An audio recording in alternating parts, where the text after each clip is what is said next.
आप सबको मेरी प्यार भरी नमस्कार दोस्तों।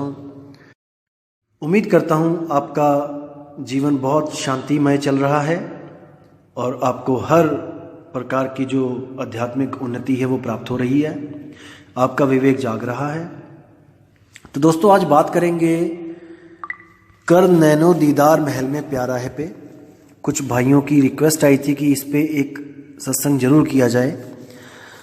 दोस्तों मैं आपको बताना चाहूँगा कि ये जो शब्द कबीर साहब का है, ये वो शब्द है जिस पे लगभग सारे आध्यात्मिक गुरुओं का ज्ञान टिका हुआ है, इसी शब्द पे।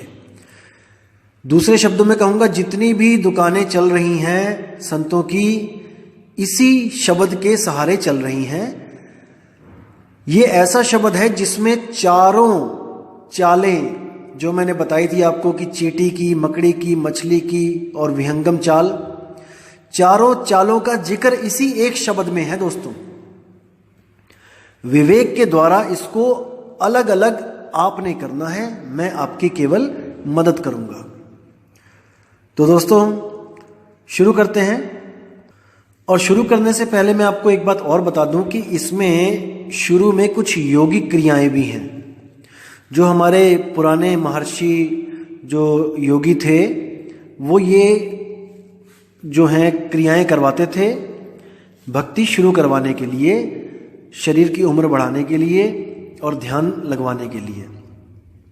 तो दोस्तों शुरू करेंगे। कर नैनो दीदार महल में प्यारा है, यानी कि हे जीव महल में दीदार करो, महल में प्यारा बैठा है। दोस्तों आपको बताना चाहूंगा कि ये जो वाणी है ये चेतावनी वाणी है, ये भाव भक्ति वाली वाणी नहीं है कि अपने परमात्मा के बारे में बताया जा रहा है। यहाँ पे ये चेतावनी वाणी है जीव को।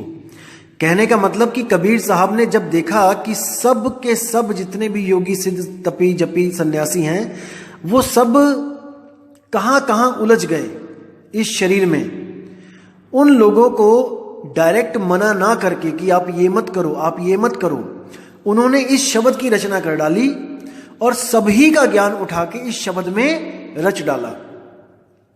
अब दोस्तों याद रखना कि इस शब्द में जो कुछ भी बोला जा रहा है कि करो, दोस्तों उसका मतलब है मत करो, क्योंकि ये चेतावनी वाणी है। जैसे कोई बच्चा है, उसको उसकी मां मना कर रही है कि बेटा गली में मत जाना, वहां पे कुत्ता खड़ा है काट लेगा। वो बच्चा नहीं माना और चला गया। अब उसको कुत्ते ने काटा तो रोता हुआ घर पे आया, तो मां क्या कह रही है, जा और जा गली में। तो इसका मतलब वो ये नहीं कहना चाहती कि दोबारा चला जा गली में कुत्ते से कटवाने, वो कह रही है कि तुझे मना कर रही हूं, मैं मना किया था ना मत जा। तो ये चेतावनी वाणी है, इसको समझना पड़ेगा आपको। वो मैं आपको उदाहरण देता रहूंगा कि कैसे कहां पे क्या समझने वाली बात है, मैं बताता रहूंगा आपको। तो शुरू करते हैं। कर नैनो दीदार महल में प्यारा है, काम क्रोध मद लोभ विसारो, सील संतोष क्षमा सत धारो, मद मास मिथ्या तज डारो, हो ज्ञान घोड़े असवार, भरम से न्यारा है, कर नैनो दीदार महल में प्यारा है। अब इस पहली कली में कबीर साहब ने एक बात क्लियर कर दी कि चारों चालों में जाने के लिए, चाहे आप कोई भी चाल को पकड़ो, कैसा भी गुरु धारण करो, पहली कली में उन्होंने बेसिक क्लियर कर दिया कि आपको क्या क्या करना पड़ेगा। काम क्रोध मद लोभ विसारो, यानी काम क्रोध मद लोभ को तजना पड़ेगा। सील संतोष क्षमा मत धारो, अपने आप को शील बनाना पड़ेगा। संतोष यानी कि ज्यादा माया के पीछे नहीं भागना है, पैसों के पीछे नहीं भागना है पागलों की तरह। संतोष के बाद क्षमा करना सीखना है। सत धारो, और सत्य को हमेशा विवेक के द्वारा परख के उसको अपनाना है। मद मांस मिथ्या तज डारो, मीट मांस मछली जो भी है इसको झूठ बोलना छोड़ दो। हो ज्ञान घोड़े असवार, भरम से न्यारा है, ज्ञान के घोड़े दौड़ाना शुरू कर दो, उस पर बैठ जाओ और भरमों से बाहर निकल जाओ। अब जो ये पहली कली में जो ज्ञान बताया है कबीर साहब ने, ये ज्ञान हर पंथ का बेसिक ज्ञान है। यानी कि कोई भी गुरु धारण करने से पहले ये चीजें आपको करनी पड़ेंगी। मीट, मांस, दारू, मच्छी, अंडा, सिगरेट, तंबाकू, बीड़ी, जर्दा, हुक्का सब खत्म करना पड़ेगा। भक्ति इसके बाद स्टार्ट होगी। और जो लोग ये नहीं छोड़ पाए और कहीं से नाम ले लिया, गुरु से झूठ बोल के, गुरु से नाम लेने के बाद भी इसमें से अगर कुछ अंडा, मीट, मांस कुछ खा रहे हैं, तो उसकी भक्ति कभी पूर्ण नहीं हो सकती। पूर्ण तो छोड़ो, उसकी भक्ति शुरू नहीं हो सकती, बिल्कुल भी नहीं। ये तो आपको तजना ही पड़ेगा। तो दोस्तों, अब जो दूसरी कली है उसमें क्या बताया गया है, इसमें योगियों का ज्ञान आता है। कहते हैं, धोती नेति वस्ती पाओ, आसन पदम जुगत से लाओ, कुंभक कर रेचक करवाओ, पहले मूल सुधार कारज हो सारा है। यानी कि इसमें बताया गया है कि सबसे पहले क्या करवाना है। जो योगी हैं वो क्या करवाते हैं, धोती नेति वस्ती करवाते हैं, आसन लगवाते हैं। ये जल क्रियाएं होती हैं।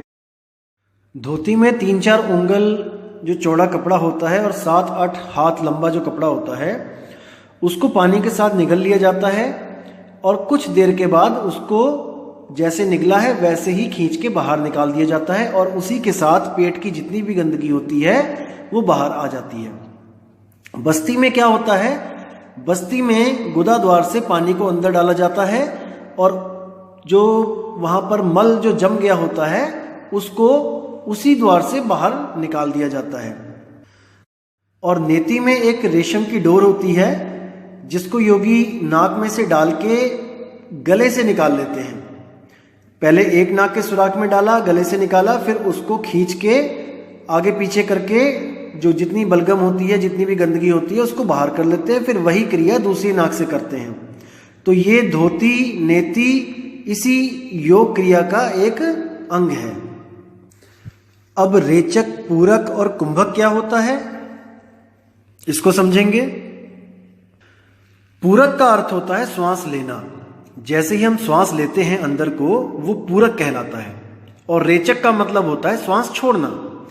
हम लोग जन्म से लेकर मृत्यु तक पूरक और रेचक ही करते रहते हैं। यानी कि श्वास लेते हैं, श्वास छोड़ते हैं, श्वास लेते हैं, श्वास छोड़ते हैं।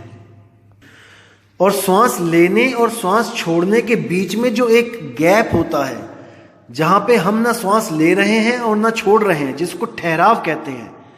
जब हम ठहरते हैं श्वास लेने के बाद, छोड़ने के बीच में, उसको कहते हैं कुंभक। और इसका अभ्यास कैसे किया जाता है, जैसे आप श्वास छोड़ें तो आप ऐसे छोड़ें कि छोड़ते ही जाएं, छोड़ते ही जाएं, छोड़ते ही जाएं, जब तक सारी सांस खाली ना हो जाए। छोड़ते रहें। जब आप छोड़ देंगे तो वहां पर आप रुक जाइए, श्वास मत लीजिए, थोड़ी देर रुकिए। और जब लगे कि अब नहीं रुक पा रहा हूं, तब श्वास ऐसे लीजिए कि पूरा अंदर तक भर लीजिए, लगातार एक ही बार में। जब आप और सांस ना ले पाओ वहां तक इसको पूरा भर लो और फिर एक गैप दो, श्वास मत छोड़ो। और जब लगे कि अब श्वास छोड़नी ही पड़ेगी, तब फिर ऐसे श्वास छोड़ो कि लगातार छोड़ते ही चले जाओ। तो ऐसे ही ये क्रिया करते जाओगे तो रेचक, कुंभक, पूरक में आप माहिर होते जाओगे। आपका शरीर स्वस्थ होता जाएगा, आपकी आयु लंबी होती जाएगी और आपके अंदर जितने भी वायु के विकार हैं वो सब के सब इसके द्वारा ठीक हो जाएंगे। तो ये हो गया योगियों का योग।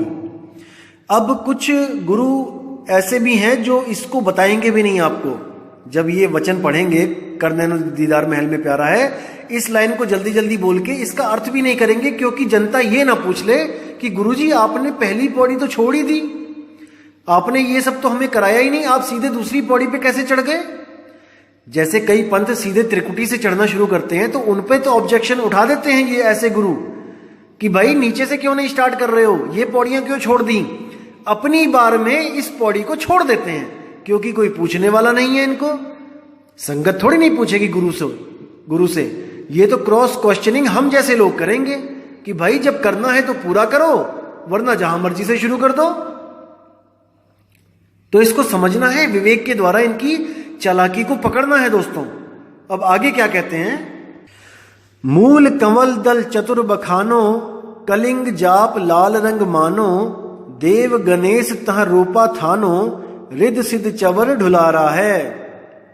कि सबसे नीचे जो मूल कमल है वहां पर एक ऐसा कमल है जिसके 4 पंख हैं, 4 पंखुड़ियां हैं जिसकी, और वहां पे लाल रंग निशानी है वहां की, कि आपको लाल रंग महसूस होगा वहां पे। और वहां पर देव गणेश वहां पे बैठा है, और वो रोपा थानो यानी कि सुरती को आगे नहीं जाने दे रहा है। रिद्ध सिद्ध चमर दुलारा है, अगर वहां तक कोई सुरती पहुंचती भी है तो उसको रिद्धियों सिद्धियों के जाल में ये फंसा देता है, ताकि ये और ऊपर ना जा पाए, यहीं से भ्रमित होके फिर वापस नीचे गिर जाए। उसके आगे क्या बोला है, स्वाद चक्र शट दल विस्तारो, ब्रह्मा सावित्री रूप निहारो, उलट नागिनी का सिर मारो, तहां शब्द ओंकारा है। आगे जो स्वाद चक्र है वहां पर 6 कमल दल जो वहां पर है, उसमें ब्रह्मा और सावित्री के रूप को निहारो। वहां पे जो शक्ति है वो ब्रह्मा और सावित्री के रूप में काम कर रही है। जैसे गणेश जी की जो शक्ति है, जो चक्र है, उसका क्या काम है, उस चक्र का काम है आपके पेट में जितनी भी गंदगी है उस गंदगी को साफ करना। जैसे सबसे पहले गणेश को मनाया जाता है, आपने देखा होगा कोई पूजा पाठ होती है सबसे पहले गणेश की पूजा करवाई जाती है। उसका क्या राज है दोस्तों, अब हिंदू लोग तो गणेश की पूजा कर लेंगे, मुसलमान, अफ्रीकन, अमेरिकन, जापानीज ये तो गणेश की पूजा नहीं करते हैं, तो यानी कि इनकी सारी पूजा बेकाम है, वो सफल ही नहीं हुई, क्योंकि बिना गणेश की पूजा करे कोई पूजा सफल ही नहीं होती है। तो दोस्तों ये वो पूजा नहीं है जो आप सोच रहे हो कि थाली घुमाएंगे आरती लगाएंगे, नहीं। गणेश जी का कार्य होता है कि जितना भी पेट का जो मल होता है, गंदगी होती है, उसको बाहर निकालना। अगर आप योग क्रियाओं को देखोगे तो एक गणेश क्रिया भी होती है। अगर आपकी दिनचर्या में सबसे पहले सुबह उठ के पहला कर्म पेट की सफाई करना है, तब तो आप बहुत अच्छा बाकी कर्म भी करते रहोगे। अगर आप सुबह उठ के पहले फ्रेश नहीं होते हो दोस्तों, तो आपको कब्ज की प्रॉब्लम होगी, और भी कई ऐसी प्रॉब्लम होंगी कि आपको मल त्यागने में प्रॉब्लम आने लगेगी। तब गणेश क्रिया यूज की जाती है। उसमें क्या होता है, उंगली ली जाती है, उंगली में तेल लगा के, जो बड़ी वाली उंगली है उसमें तेल लगा के गुदा के अंदर डाल के क्लॉकवाइज और एंटी क्लॉकवाइज बड़े सावधानी से घुमा के गंदगी को बाहर निकालना होता है। तो ये तब किया जाता है जब आपका स्वास्थ्य ठीक ना हो, ये गणेश क्रिया होती है। तो बाकी जितने पाकिस्तानी हैं, अमेरिकन हैं, ये लोग हैं, ये गणेश को कैसे मनाएंगे भाई? सुबह सुबह जाके फ्रेश होना ही गणेश को मनाना कहलाया जाता है। थालियां लेके घुमाना नहीं, या कोई कलिंग जाप नहीं। गणेश मनाना यानी कि सुबह उठ के सबसे पहले अपना पेट साफ करना, ताकि बाकी के जितने भी कर्म है, जितनी भी पूजा है, जैसे पेट पूजा है, कर्म ही पूजा है, बाकी सारे कर्म इस गणेश क्रिया के, इस मल त्यागने के बाद करने हैं। तब आपका स्वास्थ्य एकदम ठीक रहेगा। तो बाहर के जितने भी लोग हैं वो सुबह फ्रेश होके गणेश को मनाते हैं, ताकि उनके बाकी काम सफल हो जाएं। नहीं तो सारा ध्यान यहीं पे फंसा रहेगा कि आज मैं सुबह गया ही नहीं। अब आगे जो बताया कि स्वाद चक्र में जो ब्रह्मा सावित्री है वो क्या है, वो कैसे काम करता है वो चक्र? ब्रह्मा सावित्री ही वो चक्र है जिससे शादी के बाद संतान उत्पत्ति होती है। ब्रह्मा बीज डालता है कहां पर? खेत में, और वहां से सृष्टि का विस्तार करता है, गर्भ में बच्चा पैदा करता है। और वहां का मंत्र बताया गया है ओमकार, ओमकारा। आगे कहते हैं नाभि अष्ट कमल दल साजा, श्वेत सिंहासन विष्णु विराजा, हिरिंग जाप तासु मुख गाजा, लक्ष्मी शिव आधारा है। अब यहां बताया गया है कि नाभि में 8 पत्तों का कमल है, और वहां के जो धनी हैं वो विष्णु जी हैं। और उनका क्या कार्य है कि जो भी बच्चा गर्भ में ब्रह्मा जी ने पैदा किया है उसको अंदर ही अंदर खाना पीना पहुंचाना। आपने देखा होगा बच्चे के नाभि से माँ के शरीर को जोड़ दिया जाता है। जब वो गर्भ में होता है 9 महीने तक, तो उसका खाने पीने का सारा इंतजाम विष्णु जी करते हैं। और जब वो बच्चा बाहर आ जाता है तो उसको काट दिया जाता है, उसकी जो नाड़ी होती है, और वो जो खाना खाता है वो भी डायरेक्ट पेट में जाता है नाभि के पास, और वहां से ही उसका रस निकाला जाता है। जो कुछ भी वो खाता है वो सारा कार्य विष्णु जी का है। और वहां का जो जाप है, जो लोग योगी वहां का जाप करते हैं, वहां सिद्धियां जो प्राप्त करते हैं, वो हीरिंग जाप है वहां पे। और इसका जो आधार है वो शिव आधारा, यानी कि हृदय कमल से सारी पावर वो लेता है। अब आगे चलते हैं, आगे क्या बोलते हैं? 12 कमल हृदय के माही, जंग गौर शिव ध्यान लगाही, सोहंग शब्द तहां धुन छाई, गण करे जय जयकारा है। अब आगे जो हृदय कमल है वहां पर 12 पत्तों का जो है वहां पे कमल है, और वो स्थान है शिव और पार्वती का। अब वहां पर उनका क्या कार्य होता है? आपने देखा होगा कि शिव जी के पास जो डमरू है, वो डमरू चलता है कैसे? डम डम डम डम। तो वही जो शिव जी का जो मेन कार्य है वो है दिल की धड़कन जो डमरू की तरह चलती है, धक धक धक धक, उसको रोकना, यानी कि संहार करना।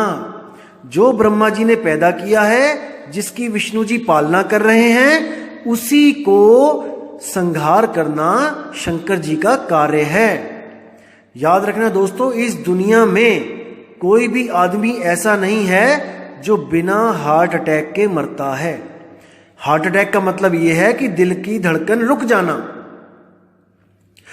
आपकी दिल की धड़कन चल रही है और आपका दिमाग डेड है, आपके हाथ पैर सब कुछ कोमा में, सब दिमाग कोमा में, सब कुछ जीरो है, लेकिन आपकी दिल की धड़कन चल रही है, तो आपको डेथ सर्टिफिकेट नहीं दिया जाएगा।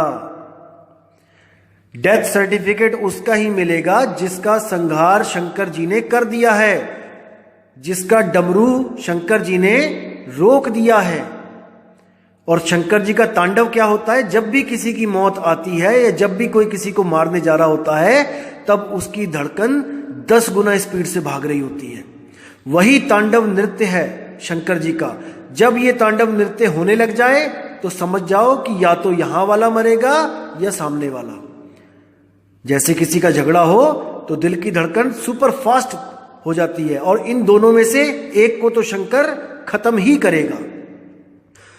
अब कहते हैं कि वहां का जो शब्द है वो है सोहंग शब्द, और वहां पे उनकी जय जयकार हो रही है। जो लोग इन कमलों को भेद के ऊपर चढ़ते हैं, उनको वहां पे ये सारे नजारे सुरती को दिखाए जाते हैं, ये भरमजाल सारा दिखाया जाता है। आगे क्या कहते हैं? षोडश दल कंवल कंठ के माही, तेहि मद बसे अविद्या बाई, हरिहर ब्रह्मा चवर ढुराई, जहां शारिंग नाम उचारा है।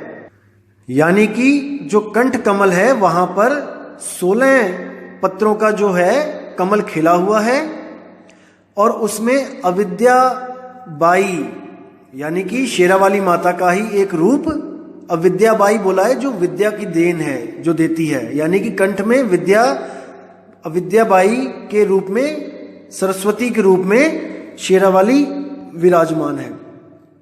अब उस कंठ में उसका क्या कार्य होता है? जितनी भी दुनिया की भाषाएं हैं वो अविद्या बाई गले से बुलवाती है, वो सारी भाषाएं बुलवाती है। और क्या बुलवाती है? वो क्या होता है? वो हुक्म होता है किसका? मन का। क्योंकि दोस्तों मन खुद नहीं बोल सकता कि उसे क्या चाहिए। जैसे आप बैठे हुए हो और आपके दोस्त भी बैठे हैं, अब आपका मन कर रहा है कि सिगरेट पीना है, तो अगर आप मन में सोचोगे अकेला केवल कि चलो सिगरेट पीने चलते हैं, तो वो आपके दोस्तों को सुनाई नहीं देगा, क्योंकि मन बोल नहीं सकता। इसलिए इस मन ने अपनी बीवी को ये ड्यूटी दे रखी है कि जो कुछ भी मैं सोचता हूं उसको कंठ के द्वारा बोल के इस दुनिया को बताओ कि मेरा क्या हुक्म है। तो अविद्या बाई का ये जो काम है कि जितनी भी उसके पति की जो हुक्म है, जो उसके पति की जो चाह है, वो सामने सबको बताना। तो ये इसका काम है। और यही हुक्म देती है ब्रह्मा विष्णु महेश को कि सृष्टि करो, पैदा करो। ब्रह्मा जी को हुक्म देती है कि बीज डालो, विष्णु जी को हुक्म देती है कि जो ब्रह्मा जी पैदा कर रहे हैं जीव, उनको आप भोजन पानी दो, और शंकर जी को आदेश देती है कि आप समय आने पे उनका संहार कर दो। इसी के द्वारा सारी सृष्टि इन्हीं 3 गुणों के द्वारा पैदा, पलती और खत्म होती रहती है। और वहां का जो साधु वहां पहुंचते हैं, वहां का जो मंत्र है वो श्रृंग है। अब आगे कहते हैं, तापर कंज कंवल है भाई, बग भौरा दुई रूप लखाई, निज मन करत तहां ठकुराई, सो नैनन पिछवाड़ा है। अब यहां पे कह रहे हैं कि आगे एक कंवल जो है वहां पे खजाना छुपा हुआ है। जैसे कंज मैंने होता है खजाना, तापर कंज कंवल है भाई, ऐसा कंवल है वहां पे कि खजाना छुपा हुआ है उसमें। बग भौरा दुई रूप लखाई, बग होता है बगुला, भौरा होता है जो काले रंग का भौरा होता है, यानी वहां पे काला और सफेद दोनों तरह का आपको प्रकाश दिखेगा। जैसे अभी आप आंख बंद करोगे तो काला दिख रहा है, लेकिन जब आप इस योग को करते करते वहां पहुंचोगे तो वही काला जो है वो प्रकाश में चेंज हो जाएगा, वहां पे प्रकाश ही प्रकाश हो जाएगा, वहां पे ज्योत जग जाएगी। तो कहते हैं वो ज्योत क्या है? वो परमात्मा नहीं है भाई। निज मन करत तहां ठकुराई, वो मन है। जैसे नानक साहब कहते हैं, मन तू ज्योत स्वरूप है। तो उस ज्योत को जितने भी संत हैं वो सब परमात्मा मान के वहीं रुक गए। उसी को परमात्मा मान के उन्होंने सोचा कि हमें तो सब कुछ मिल गया। अब आगे क्या कहते हैं कि निज मन करत तहां ठकुराई, सो नैनन पिछवाड़ा है। आंखों के पीछे जो लोग कहते हैं कि एक दिया जल रहा है और वो परमात्मा है, दोस्तों वो असल में मन को परमात्मा मान के बैठ गए हैं। यही दुविधा है कि कबीर साहब के ज्ञान को कोई समझ नहीं पा रहा है। कबीर साहब कहते हैं, आंख न मूंदो कान न रूंदो, तनिक कष्ट मत धारो, खुले नयन पहचानो हंस हंस, सुंदर रूप निहारो। कबीर साहब ने कभी इस रास्ते में जाने के लिए बोला ही नहीं। वो कहते हैं आंख बंद करनी ही नहीं है। ध्यान तो बहुत दूर की बात है, उस ज्योत में कोई ध्यान लगाना है या उस ज्योत के दर्शन करने हैं, बहुत दूर की बात है वो तो। और कान भी बंद नहीं करने हैं। कोई कहे कि कान बंद करके धुन सुननी है, वो भी नहीं। कितने ही पंथ इंडिया में कान बंद करके अंदर की जो 5 तत्वों की धुनें हैं, उन 5 तत्वों की धुनों में ही उलझा देते हैं। इसी को योगी भ्रमरी प्राणायाम भी कहते हैं। आप किसी योगी से पूछ भी सकते हैं इसके बारे में, वो आपको उचित जानकारी दे देगा। लेकिन ये सब कबीर साहब के मार्ग में बिल्कुल निषेध है, ऐसा कुछ नहीं करना होता है। अब आगे क्या बोलते हैं, कंवलन भेद किया निर्वारा, यह सब रचना पिंड मंझारा, सतसंग कर सतगुरु सिरधारा, वह सत्य नाम उच्चारा है। अब कह रहे हैं कि मैंने जो इतने कमल बताए आपको यहाँ पे, ये सबका मैंने जो भेद खोला है, ये सब पिंड की रचना है। और यहां तक जो भक्ति करते हैं वो चींटी की चाल के द्वारा भक्ति की जाती है। चींटी की चाल के द्वारा यहां तक ही पहुंचा जा सकता है। इस चाल के जो भगत होते हैं, जो इस चाल से भक्ति करते हैं, चींटी की चाल से, वो स्वयं को भी साकार मानते हैं। और जैसे इन चक्रों पे शंकर, पार्वती और गणेश इन सबको साकार मानकर चढ़ाई करते हैं, तो ये परमात्मा को भी साकार रूप में ही मानते हैं। लेकिन इनको इतना तगड़ा भ्रम जो मन देता है, भुलावा देता है, ये समझ ही नहीं पाते कि इनके साथ क्या हो रहा है। दोस्तों काफ़ी लंबा है ये शब्द और काफ़ी टाइम हो जाएगा इसको बनाने में, काफ़ी लंबा हो जाएगा ये। तो मैं इसको 3 पार्ट में बनाऊंगा और मैं जल्दी ही पोस्ट करूंगा। जब तक आप इसको सुनिए और अपने विवेक को जगाइए। अब मैं आपसे विदा चाहूंगा दोस्तों। जय गुरु बंदी छोड़ वैराग साहिब, जय गुरु बंदी छोड़ मदन साहिब जी, जय जय गुरु बंदी छोड़ सतगुरु सत्य कबीर साहिब। आप सबकी सदा ही जय हो।